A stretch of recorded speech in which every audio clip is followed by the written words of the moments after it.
माँ जी। सुन, इस बार मुझे लड़का ही चाहिए। अगर लड़की होगी ना तो बच्चा गिरवा देना।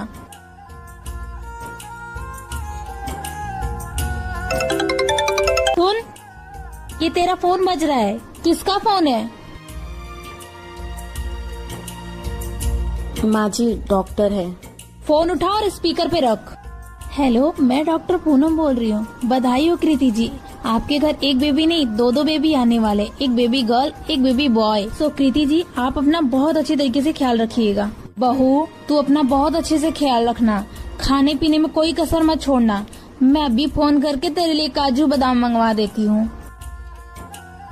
मैं तेरे लिए आज ही सौंठ के लड्डू बनाऊंगी, वो भी अपने हाथों से। शुक्रिया भैया, आज तुम्हारी वजह से मैं भी अब इस दुनिया में आ पाऊंगी। अगर तुम न होते तो आज ये लोग मुझे मार।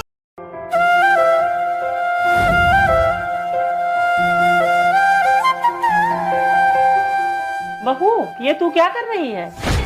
माँ जी कुछ नहीं, बर्तन साफ कर लिया, वही किचन साफ कर रही हूँ। बेटा, तुमने घड़ी देखी कितना टाइम हो रहा है? नहीं माँ जी। नहीं देखी है तो जाके घड़ी देख। दोपहर के 3 बज गए हैं, अभी भी तू काम में लगी है। माँ जी, काम करते करते टाइम का पता ही नहीं चला।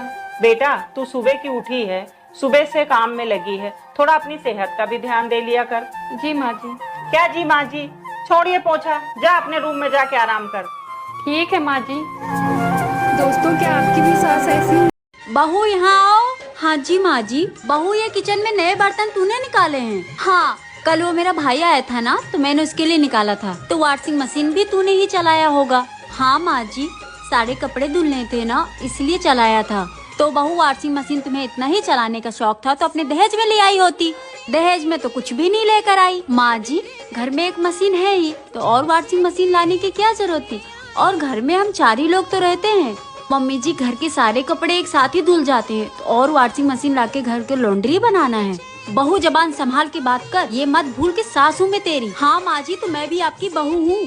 आप हर दूसरे दिन शुरू हो जाती हूँ, ये नहीं लाई, वो नहीं लाई, तुम्हारे बाप ने ये नहीं दिया। आपने कभी ये सोचा है कि मुझे कितना बुरा लगता होगा? अरे बहू, मैं तो बस ऐसे ही बोल रही थी बेटा। तो माँ जी, अगर इस घर में सुख शांति चाहती है ना, तो आगे से मत बोलिएगा ये सब।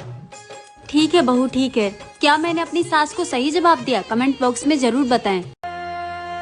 बहुरिया, बहुरिया, क्या हुआ माँ जी? क्यों गला फाड़ के चिल्ला रही हैं? आ गई आपकी बहू। जानबूझ के अनजान मत बन। तू अपने कपड़े खुद क्यों नहीं धोती है? अब बेटवा से क्या धुलाती है? आपका बेटा नहीं धोएगा तो फिर कौन धोएगा? तुझे शर्म नहीं आ रही है? चलो अपने कपड़े खुद जाके धुलो। कपड़े?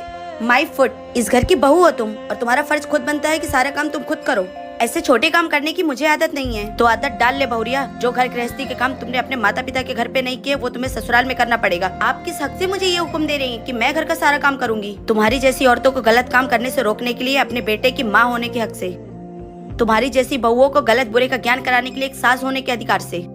कान खोल के सुन ले बहुरिया, तुझे अब से घर के सारे काम करने पड़ेंगे। तो आप भी कान खोल के सुन लीजिए माँ जी, मैं आज के बाद इस घर का कोई काम नहीं करूंगी, नहीं करूंगी, नहीं करूंगी। और आज से तुझे मेरे अनुसार रहना पड़ेगा इस घर में। ऐसे ऊंची आवाज में मुझसे बात मत करिए माँ जी, मैं एक पढ़ी लिखी लड़की हूँ। पढ़े लिखे होने का ये मतलब नहीं है बहुरिया कि तू अपने संस्कार भूल जाए। वीडियो अच्छी लगी तो चैनल को। देवरानी जी रेडी हो गई? जी दीदी, आपका ही वेट कर रही थी। अच्छा सुनो, अगर बाहर जाना ना तो बिल्कुल भी तेज आवाज में मत बात करना, सासू माँ को बिल्कुल पसंद नहीं है। और ससुर जी के खाने पीने का अच्छे से ख्याल रखना। जरा सा भी तेज मिर्च मसाला हो गया ना, वो तो थाली उठाकर फेंक देते हैं। और ननन जी से तो गलती से भी पंगा मत लेना, क्योंकि वो बिना बात के उल्टा सीधा सुना देती हैं। तेवर जी थोड़े ठीक है, और तुम्हारे पति के बारे में तो पूछो ही मत, उनको हर चीज अपने सही जगह पे चाहिए होती है। ठीक है, जाओ, तुम्हें माँ जी बुला रही है, मैं तो चली काम करने। माँ जी, मुझसे कोई गलती हो जाए तो मुझे बेटी समझ के माफ कर दीजिएगा। मुझे तो पता ही नहीं था कि ये परिवार इतना खतरनाक है। ऐसा तुझसे किसने बोला? बड़की बहुरिया ने ना? नहीं माँ जी। माँ जी, वो मैंने सोचा कि देवरानी जी से थोड़ा मस्करी कर लेती हूँ, इसलिए मजाक किया था। बहुरिया तू भी ना। अगर आपकी भी सास इतनी प्यारी है तो उन। अच्छा सुन, मेरी अलमारी में कुछ पुराने गहने और साड़ियाँ पड़ी होंगी, उसको लेके आ। तो मैं सोच रही हूँ उसको गरीबों को दान कर दूँ। चक्का बेटवा को बोलूंगी तो वो नया गहना और नई साड़ियाँ ला देगा। माँ जी, इनमें से कुछ गहने और कुछ साड़ियाँ मुझे दे दीजिए। चुप कर बहुरिया तू, ये गरीबों जैसी बातें मत किया कर मुझसे। तुझे क्यों दे दूं? दिवाली में मेरे पास पहनने के लिए अच्छी साड़ियाँ नहीं है, और आपको तो पता है ना कि ये अभी कमाते भी नहीं है। तो मैं क्या करूँ, वो नहीं कमाता है तो वैसे भी माँ जी मैं तो अपने ही गहने मांग रही हूँ। तो इसमें नाम लिखा है तेरा? वैसे भी बहुरिया, गरीबों को देने से ना पुण्य मिलता है। माँ जी छोटा मुंह बड़ी बात कहते हुए तो अच्छा नहीं लग रहा है, पर पहले आप अपने घर को मंदिर बनाइए, अपनी बहू को बेटी समझिए। दान करना गरीबों को अच्छी बात है, पूजा करना भी मंदिर में अच्छी बात है, पर क्या फायदा ऐसे पुण्य का जब आपके घर की लक्ष्मी ही आपसे रूठ जाए। तो तू ये चाहती है कि मैं पूरा घर और ये गहना तुझे दान कर दूं?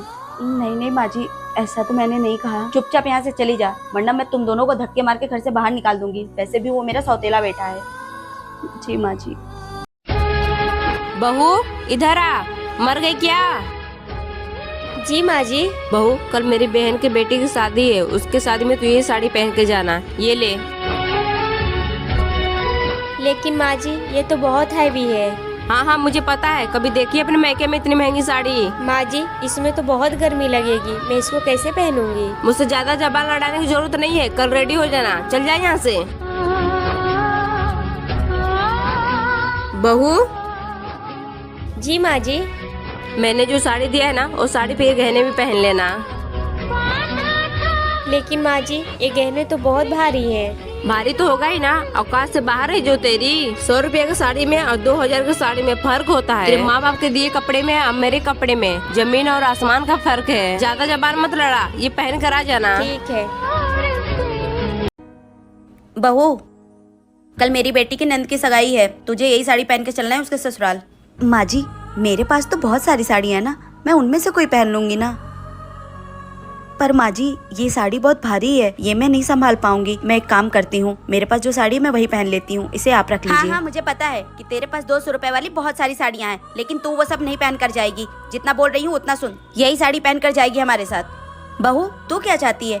तू वही अपनी सस्ती से 200 रुपए वाली साड़ी पहनकर मेरी बेटी के ससुराल जाएगी और वहाँ हम लोग की बेइज्जती करवाएगी? नहीं, तू यही पहन कर आएगी। समझ में आई बात? माँ जी अगर मेरे आने से दीदी के ससुराल वालों के सामने आप लोगों की बेइज्जती होगी तो फिर मैं आप लोगों के साथ नहीं आऊंगी। हाँ तो यही बेहतर होगा कि तू वहाँ हम लोगों के साथ मेरी बेटी के ससुराल नहीं आए, वरना लोग ताने मारेंगे कि इसकी बहू तो 200 रुपए वाली सस्ती साड़ी पहन कर आ गई। माँ जी मैं गरीब भले हूँ, पर उसका ये मतलब तो नहीं है कि आप लोग हमेशा मेरी बेइज्जती करते रहे। क्या गरीब होना पाप है? आप लोग इस बात से सहमत? माँ जी मेरी जॉब की छुट्टी खत्म हो गई है, तो क्या मैं कल से ऑफिस ज्वाइन कर लूँ? ये क्या कह रही हो बहू? अभी तुम्हारी शादी को 1 हफ्ता भी नहीं हुआ है और तुम जॉब पे जाने की बात कर रही हो? नहीं नहीं, अपने बॉस से कह के 4 महीने की और छुट्टी ले लो। लेकिन माँ जी शादी से पहले तो आप लोगों ने कहा था ना कि मैं शादी के बाद भी जॉब कर सकती हूँ। हाँ तो शादी के पहले की बात अलग थी, अब बात अलग है। माँ जी ऐसा मत बोलिए, ये जॉब मेरा सपना है और इसके लिए मैंने बहुत मेहनत की है। तो क्या हो गया मेहनत किया है तो? मैं इस घर के लिए कुछ करना चाहती हूँ। नहीं नहीं, इस घर को तुम्हारी कमाई की कोई जरूरत नहीं है। भगवान की दया से इस घर में सब कुछ है, और तुम नौकरी करने चली जाओगी तो घर का सारा काम कौन करेगा? अगर बात काम करने की है तो उसके लिए हम लोग काम वाली बाई लगवा सकते हैं ना। नहीं नहीं भाई, इस घर में कोई काम वाली नहीं आएगी। हम पहले किया करते थे काम और अब तुम करोगी घर का सारा काम। माँ जी मैं क्या? बस अब इससे ज्यादा जुबान लड़ाने की जरूरत नहीं है हमसे, और अगर जुबान ही लड़ाना तो जाके अपने पति से बात करो। हेलो माँ। हाँ बेटा। माँ प्लीज विदाई करा लो यहाँ से मेरी। कोई बात है क्या? मैं यहाँ रह के थक गई हूँ, क्या बताऊँ आपको। ना इनके घर में एसी है ना कूलर है, सारा दिन गर्मी में रहना पड़ता है। यहाँ तक कि रोज रोज गर्मी में खाना भी बनाना पड़ता है। अब मैं ये सब और नहीं झेल सकती माँ। तो बात करवा अपनी सास से। ठीक है मैं अभी बात करवाती हूँ। माँ जी। हाँ बहू, मम्मी बात करेंगी आपसे। हेलो। हाँ समदन जी, प्रणाम प्रणाम। मेरी बेटी की विदाई कर दीजिए, उसे वहाँ पे सुकून नहीं है। आप लोग गर्मी में उससे खाना बनवाते हैं, ऐसी सास होने से अच्छा है कि मेरी बेटी बिना सास के ही रहे। समदन जी एक का तरीका है बात करने का और विदाई मांगने का। एक तो आप पूरे 1 साल बाद फोन करके विदाई मांग रही हैं और वो भी इस तरह से। आप बताइए विदाई करेंगी या नहीं? हाँ करूँगी। आप कल अपने बेटे को भेज दीजिएगा और ले जाइएगा यहाँ से। बहू जाओ जाके पैकिंग कर लो, लेकिन मेरी एक बात हमेशा याद रखना, अपने माँ के संस्कारों से बाहर निकलने की कोशिश करना। ऐसे घर नहीं चलता है बेटा।